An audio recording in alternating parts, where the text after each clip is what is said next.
ध्यान देना, how to draw the circuit.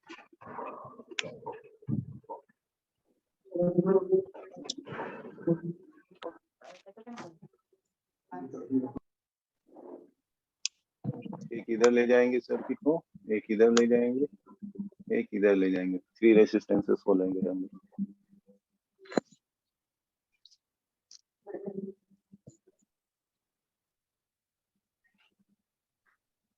ये रेसिस्टेंस नंबर R1 है, ठीक है। सर्किट दिखाई पड़ रही है? बोलो, सर्किट दिखाई पड़ रही है? ठीक है। ये हो गया R2 और मैं थर्ड रेसिस्टेंस ला रहा हूँ। रेसिस्टेंस ठीक से बनाना है, रेसिस्टेंस यहाँ पर। चलो एक आइडिया हो गया, यहाँ से इस जंक्शन में बना दो, गौर करना, और इसको आगे ले जाओ। देख रहे हो, ये लेफ्ट साइड वाला पॉइंट को A बोल दो, राइट साइड वाला पॉइंट को B बोलो। हाँ, ये हो गया R1, R2 और R3. When 3 resistors are connected in such a way that left end or one end of all the resistors are connected to the point A and other end of all the resistors are connected to the point B and current is allowed. How to measure the amount of current is also decided by the ammeter. ध्यान देना circuit को, ammeter connection जैसे कल हम लोगों ने बनाया था, यहाँ पर पॉजिटिव टर्मिनल को मेंटेन करेंगे, इधर नेगेटिव को मेंटेन करेंगे, बैटरी का पॉजिटिव यहाँ रखेंगे, ये माइनस इधर लाएंगे, फिर ऐसे, फिर ऐसे। ये देखो, ये बैटरी हमने लगा दिया, 1 2 3 सेल लगा के बैटरी कर लिया। बैटरी के बाद हम लोग इसको की से कंट्रोल करेंगे, की से कंट्रोल करेंगे, उसको रियोस्टेट देंगे ताकि ज्यादा हाई करंट ना जाए। हाँ, रियोस्टेट देंगे ताकि हाई करंट ना जाए। तो रियोस्टेट का जो कनेक्शन होगा ऐसे करके, हाँ, ये ऐसे करके, ये वाला लाइन मत ले जाना, ये मिटाना पड़ेगा।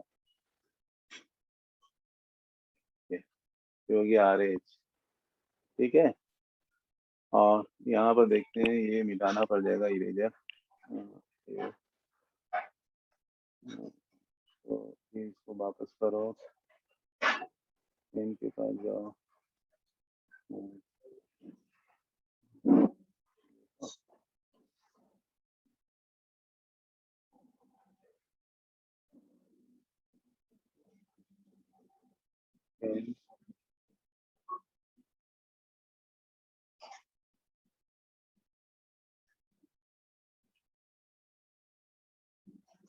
इसको साफ साफ बनाना,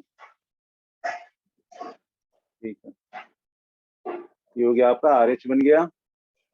अब देखो वोल्ट मीटर कहाँ लगाओगे सर्किट में? स्विच ऑन जैसे करोगे, जैसे स्विच ऑन करोगे, ये ऑन किया, जैसे स्विच ऑन करोगे तो करंट कहाँ से स्टार्ट होगा? Positive terminal of the battery. ये अमीटर इसको रीड करेगा, अमीटर रीड कर रहा है।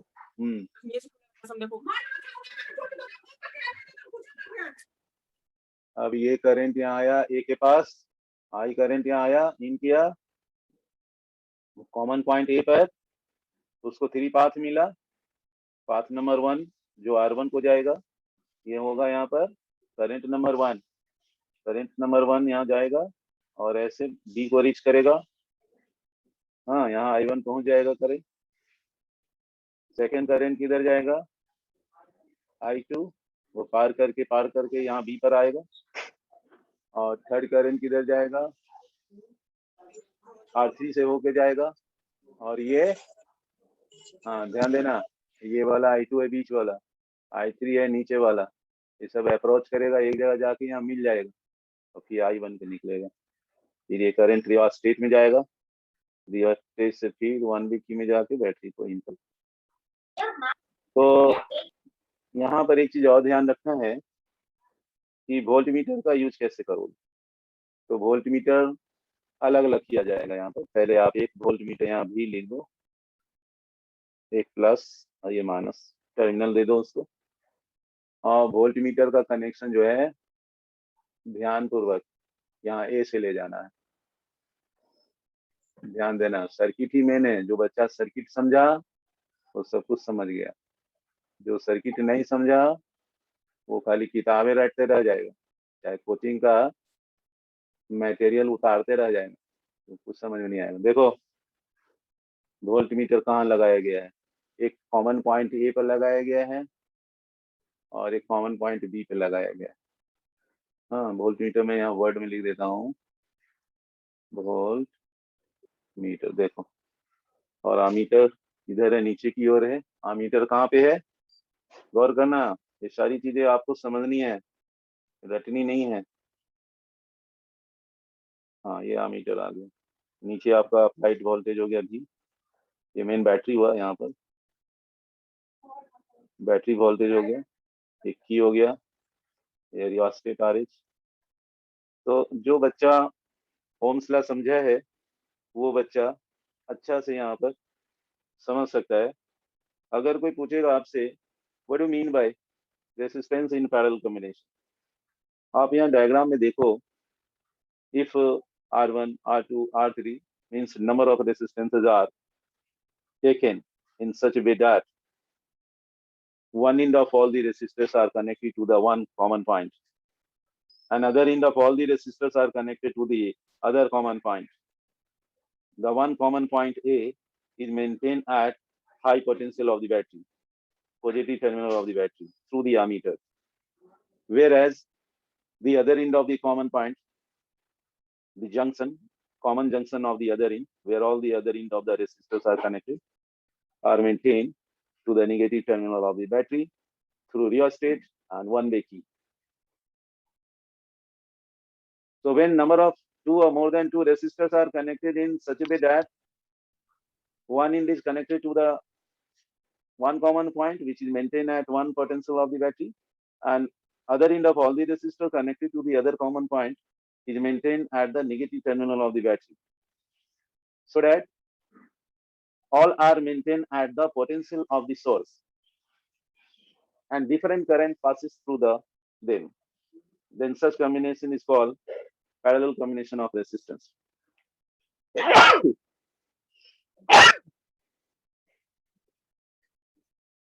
So now, what is the cause of distribution of current? You can see here at the point A. Yes, as we switch on, so the current start to flow, enter into the ammeter. Ammeter reach the value of the current, and this value of current is controlled by the rheostat in the circuit. Why rheostat is connected? To control the suitable amount of current to flow from the source, and it is read by the ammeter. This very current comes to the point A. Now there are three paths. The current passing through the R1, current passing through the R2, current also passing through the R3. It means current is distributed in all three paths. And this way, one part of the current is also passing through the voltmeter also, because there is diffraction in the voltmeter. Because voltmeter is an instrument of high resistance device, that is why it is always connected in parallel to the resistor. The one question arises in the parallel combination: why ammeter is connected in series and why voltage is connected in parallel? So we have already discussed about the ammeter having low resistance, which give effective resistance very less, which allow all the current to pass, and it can note down all the current. That is why it is connected in series. Whereas voltmeter is an instrument which is of high resistance device. The effective resistance of the voltmeter is much more high. That is why it is connected in parallel, maintained at A point and B point. Now you think of, because voltmeter is the instrument to measure the potential difference, and potential difference is the result of the transfer of electrical energy from one terminal to other terminal through the conductor. R1, R2, R3 are the resistances of the conductor. Resistances of the conductor, which are connected in parallel. The positive terminal which supply the current, R1, R2, R3 opposes the amount of current flowing. So when current enters into R1, R2, R3, I1, I2, I3 in the name of their path, all these different current are opposed. So there is charge accumulation at the A point. The left end of the R1 and left end of the R2 and left end of the R3 all are connected to the one point. And due to the opposition offer to flow of current whenever it is entering, there is accumulation of the charge at A, and high potential is created at the point A. Whereas the negative terminal of the cell or battery is connected to the B end of the combination, where more and more electrons are there. Electrons are there at the point B. So electrons are creating low potential at the point B. So there is two potential created at the point A as well as at the point B. And potential difference are obtained, which can be easily measured by the voltmeter.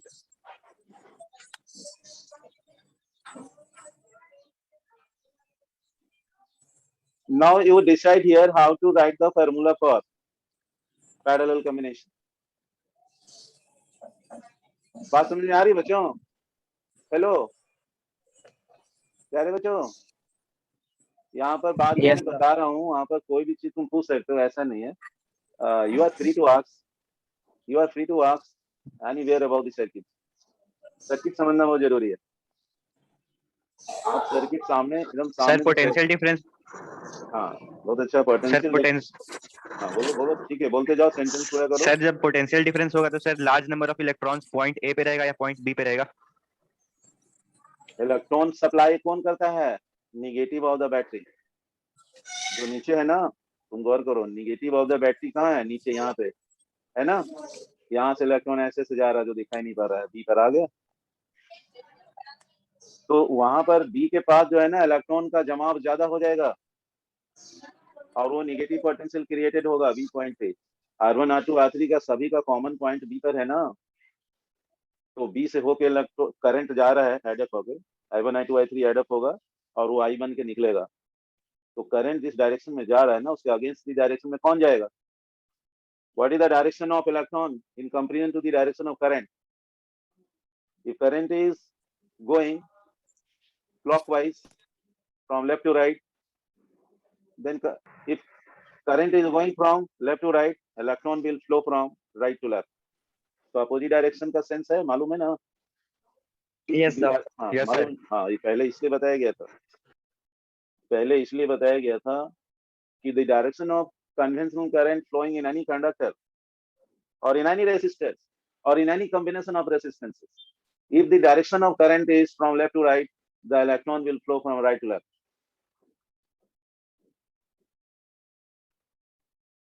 So there is accumulation of two kind of potential. Potentials are created at A point as well as at B point. ये सब किताब में नहीं मिलेगा बाबू. किताब में उतने दिया जाएगा जितना में उसका किताब बिक जाए. बच्चा कितना समझेगा ये सब नहीं बताएगा. देखो यहाँ पर देखो, एक पोटेंशियल हम लोग जो ए पर ला रहे हैं और एक पोटेंशियल ला रहे हैं हम लोग बी पर ला रहे हैं. गौर करना, जो पोटेंशियल एट ए होगा वो potential due to positive charge है, और बी पे जो पोटेंशियल क्रिएट हो रहा है वो ड्यू टू नेगेटिव चार्ज हो रहा है बैटरी का. समझे? तो अगर हम दोनों के बीच का पोटेंशियल डिफरेंस लेंगे तो पॉजिटिव चार्ज और नेगेटिव चार्ज के कारण जो पोटेंशियल डिफरेंस क्रिएट होगा उसको ओम्स लॉ के अनुसार डायरेक्ट भी बोलेंगे और वहां पर ओम्स लॉ लगाएंगे. तो मान लो सपोज करो we are using the Ohm's law, तो बाय ओम्स लॉ मैंने यहाँ लिखा. ओम्स लॉ का नाम लेना बहुत जरूरी है, सीरीज कॉम्बिनेशन में भी हो पैरेलल. तो अगर मैंने ओम्स लॉ क्रिएट करना चाहा तो V is the potential difference value and it is internally having the sense of potential at A and potential at B. Potential at A is the V due to the positive charges supplied by the battery minus potential of the electrons which are accumulated at the V point. तो दोनों का difference से क्या मिला? Potential difference. तो ये potential difference अगर है तो V इक्वल टू क्या होता है? I इंटू R, और R for parallel combination minus को इक्वेशन 1 ले लिया. देख रहे हो कहां से कहां आ गए? अब यहाँ पर तुम देखो I के बारे में बोल दो. I is the main current. हाँ, मेन करंट के टर्म में मैंने ओम्स लॉ लगाया. जब मेन करंट हम लोगों ने ले लिया I, और आरपी के बारे में बोलेंगे कि ये equivalent resistance of parallel combination है. हाँ, E Q U I equivalent resistance in parallel combination. In parallel combination. तो हाँ, मीनिंग इसका बड़ा बड़ा आ जाता है. तो जब आप आरपी के बारे में लाते हो, ओम्स लॉ लिख दिए यहाँ पर आई टू आरपी आगे, तो करंट का वैल्यू तुम ला सकते हो. ठीक है, करंट का वैल्यू ला सकते हो. लेकिन अब ये देखो गौर से कि तुम्हारा जो वैल्यूज है यहाँ पे, आपने total potential of the combination लाया, आपने जो potential difference between A B लाया वो भी लिखा. तो जो ए और बी के बीच का पोटेंशियल डिफरेंस था वही पोटेंशियल अप्लाइड भी है. Potential applied by the source, potential applied या potential difference between the plus and minus terminal of the source. तो potential applied by the source battery. तो पैरेलल कॉम्बिनेशन का ये कंडीशन नंबर 2 है. Potential remains the same. Potential applied by the battery is equal to the potential difference across all the resistors. ये potential difference across all the resistors, all the resistors जितने भी है, R1 हो, R2, R3 हो, सबका value same. आप ऐसा नहीं बोल सकते हो कि खाली V1 है. आप V1 नहीं बोल सकते हो तो फिर V2 भी है. V2 नहीं बोल सकते हो तो V3 भी है. तो V1 हो, V2 हो, V3 हो, लेकिन सब क्या है? कांस्टेंट वैल्यू है. Total source of the potential V, and it is equal to the potential measured by the voltmeter also for the whole combination. तो ये जो कंडीशन बताई जा रही है इसको आपको ध्यान में रखनी है. तो ब्रांच करंट है, करंट यहाँ टूटेगा. आपके पास जो करंट है, हाँ, I1 क्या है भैया? I1 क्या है? तो I1 है करंट. कहाँ जा रहा है? Flowing through R1. इसका नाम है I1. तो आपसे बोल सकता है कि ये I2 क्या है? तो करंट है, फ्लो कर रहा है थ्रू R2 सेकंड रेजिस्टर. तो यहाँ पर I3 को भी ले लो, उसको क्यों छोड़ोगे? It is also the current flowing through R3. तो जब आप ऑल कंपोनेंट ऑफ करंट को कंसीडर कर रहे हो तो ये कहाँ से आया? From where this current has been drawn. The current is drawn from the battery, but it is the point here from where the current is split up and becomes a branch current. तो total current जो आई होगा ये branch current में टूटेगा. एक I1 के रूप में जाएगा, एक I2 के रूप में जाएगा, एक I3 के रूप में जाएगा. तो अब आप यहाँ पर ध्यान दो कि you have splitted the current at the point A as I1, I2, I3 and you are combining all the current at B, I1, I2, I3 to make it I. तो ये करंट डिस्ट्रीब्यूशन को care करना है. Current distribution जब आपने कर लिया तो इक्वेशन 1 से जो आपने V equal to I into IP लिया है उसको आप क्या करो? बाय इक्वेशन 1 आप क्या करो? I का वैल्यू लिखो. Total potential difference of the circuit divided by total resistance of the combination. तो आपने यहाँ पर देखा V बाय RP ले लिया. आप इसको इक्वेशन नंबर 2 कर लो क्योंकि करंट डिसीजन है पैरेलल कॉम्बिनेशन में. We are supplying the current, and as the current enters, they are splitting up into 3 directions because 3 number of different resistors are connected, but all are maintained at the same potential difference that is used with the help of the voltmeter. So I becomes V by RP. Similarly, you can write for branch current I1 can be written in terms of the total potential difference of the V1, but it is equal to V. We are writing V. I1 is V1 by R1, but because V1, V2, V3 all are equal to the V, so we write here I V by RB. I1 V by R1 to give the step as equation 1, 2, 3, 4, and write for I2.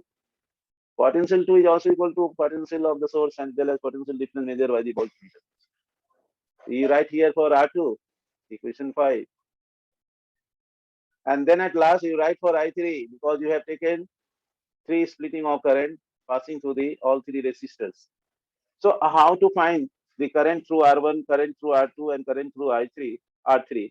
So in terms of the ratio of the potential difference measured across their ends, R1 has 2 ends, left and right, connected to A and connected to B. R2 is also connected to the A and B, and R3 is also connected to the same 2 points. So potential difference remain the same, which is the one of the conditions for parallel combination of the resistances. Put all the values of I, I1, I2, I3. Put all the values of I, I1, I2, I3 in the equation 2.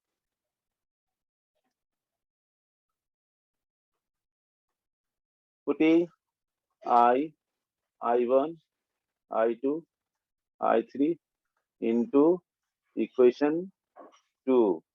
तो क्या होगा आपका we get, आपके पास एक result आ रहा है जी भाई, कुछ बोल नहीं रहा बच्चा लोग, आवाज नहीं आ रही तुम्हारी, म्यूट नहीं है।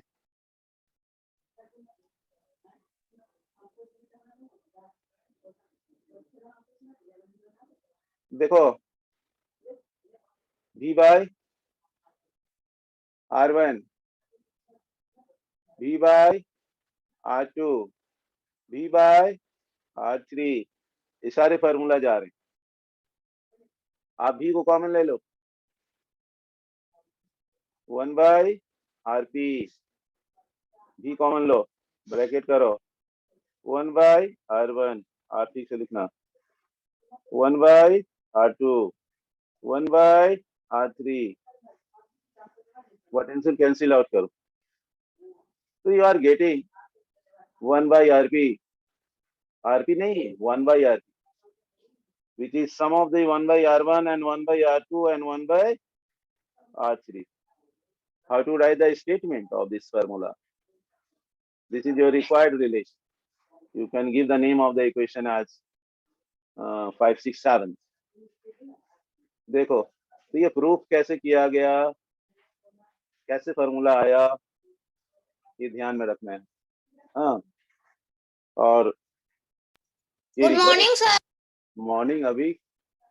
हाँ, नाम बताइए आप अपना, क्या नाम है आपका? सर संभवी प्रिया। चलो ठीक है, बहुत सुंदर। ये थ्योरम जो बता रहा हूँ उसको फिर से ठीक से देख लेना, ये रिकॉर्ड किया हुआ, ये रिकॉर्डेड क्लास है। इसमें जो बच्चा जिस समय क्लास में इन कर रहा है और आउट हो रहा है वो सब यहाँ रिकॉर्ड हो जा रहा है बच्चों। तो आपकी अटेंडेंस और स्ट्रेंथ ये मैक्सिमम किस समय थी, ये मोमेंट यहाँ पर नोटेड डाउन है और रिकॉर्डेड है। और किसी तरह का कोई दिक्कत है, बिना बोले हुए क्लास से बाहर नहीं जाना चाहिए, आपको बोल के जाना है, ठीक है। और ये जो भी स्टेप मैं यहाँ बता रहा हूँ इसको ध्यान में रखना है। यहाँ पर इक्विवेलेंट रेसिस्टेंस का मीनिंग भी पूछेगा टीचर। ये देखो रेसिप्रोकल थ्योरम है of equivalent resistance in parallel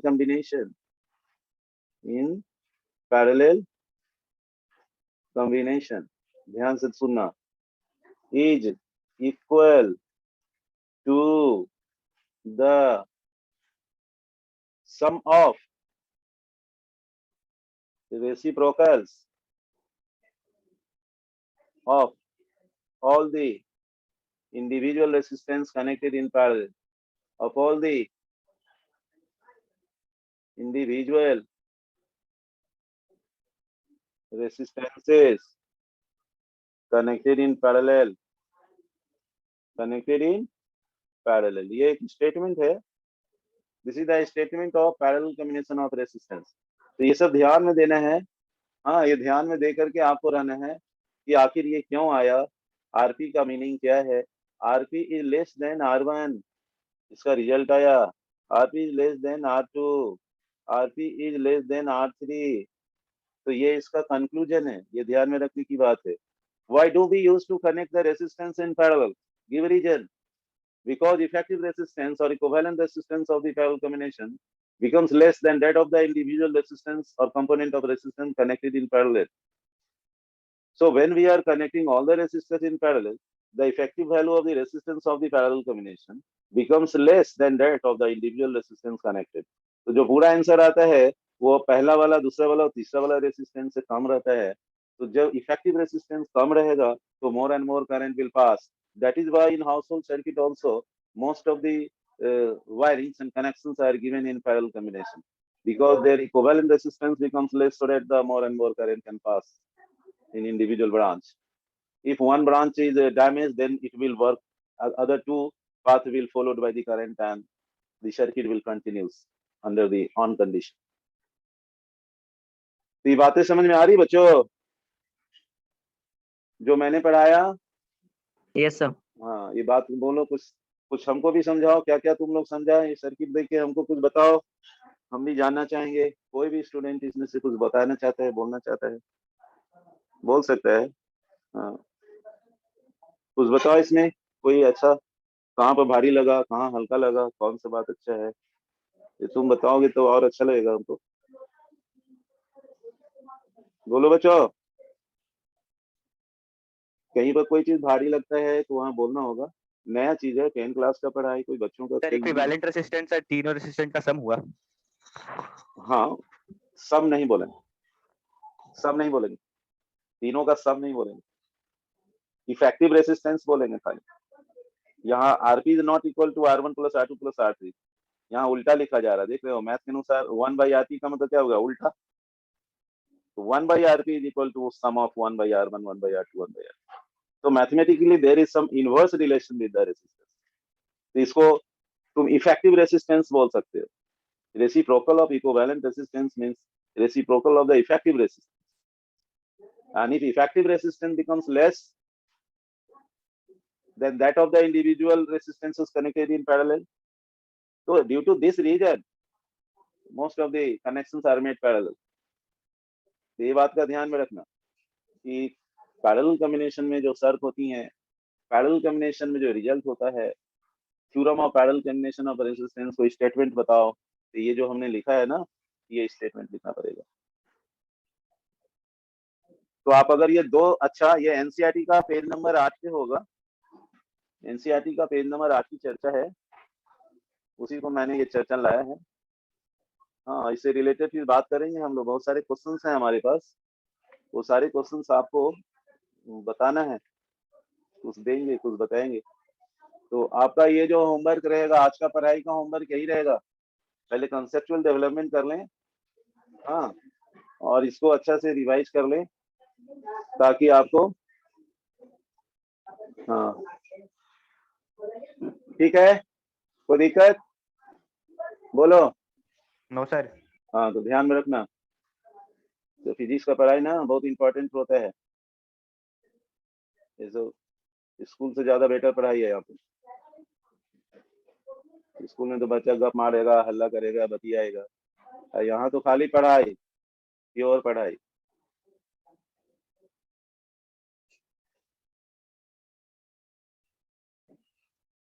ठीक है, आप इसको ध्यान में रखो और होमवर्क यही रहेगा, पूरा रिवीजन।